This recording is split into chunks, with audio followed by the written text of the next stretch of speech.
馬可福音第7章。有法利賽人和幾個文士從耶路撒冷來，到耶穌那裏聚集。他們曾看見他的門徒中有人用俗手，就是沒有洗的手吃飯。原來法利賽人和猶太人都拘守古人的遺傳，若不仔細洗手就不吃飯。從市上來若不洗足也不吃飯。還有好些別的規矩，他們歷代拘守，就是洗杯罐銅器等物。法利賽人和文士問他說：你的門徒為什麼不照古人的遺傳用俗手吃飯呢？耶穌說：以賽亞指着你們假冒為善的人所說的預言是不錯的，如經上說：這百姓用嘴唇尊敬我，心卻遠離我。他們將人的吩咐當作道理教訓人，所以拜我也是枉然。你們是離棄神的誡命，拘守人的遺傳。又說你們誠然是廢棄神的誡命，要守自己的遺傳。摩西說當孝敬父母，又說咒罵父母的必治死他。你們倒說人若對父母說我所當奉給你的已經做了個耳板，以後你們就不容他再奉養父母，這就是你們承接遺傳，廢了神的道。你們還做許多這樣的事。耶穌又叫眾人來對他們說：你們都要聽我的話，也要明白，從外面進去的不能污穢人，唯有從裡面出來的乃能污穢人。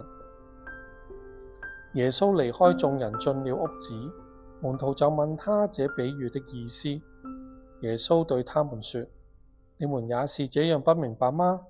豈不曉得凡從外面進入的不能污穢人，因為不是入他的心，乃是入他的肚腹，又落在茅廁裏。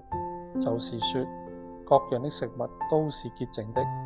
又說從人裡面出來的那才能污穢人，因為從裡面就是從人心裡發出惡念、攫合、偷盜、兇殺、奸淫、貪婪、邪惡、詭詐、淫蕩、妒忌、誹謗、驕傲、狂妄。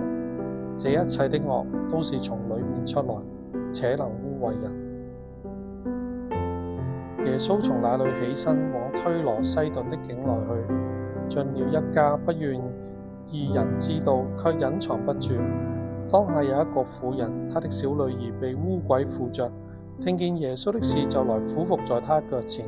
這婦人是希臘人，屬敘利腓尼基族。她求耶穌趕出那鬼，離開她的女兒。耶穌對她說：讓兒女們先吃飽，不好拿兒女的餅丟給狗吃。婦人回答說：主也不錯，但是狗在桌子底下也吃孩子們的碎渣兒。耶穌對她說：因這句話，你回去吧，鬼已經離開你的女兒了。她就回家去，見小孩子躺在床上，鬼已經出去了。耶穌又離了推羅的境界，經過西頓，就從底加波利境內來到加利利海。有人帶着一個耳聾舌結的人來見耶穌，求他按手在他身上。耶穌領他離開眾人，到一邊去，就用指頭探他的耳朵，吐水抹他的舌頭，望天嘆息，對他說：以法大，就是說開了吧。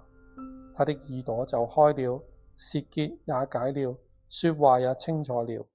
耶穌囑咐他們不要告訴人，但他越發囑咐，他們越發傳揚開了。眾人分外稀奇，說他所做的事都好，他連聾子也叫他們聽見，啞巴也叫他們說話。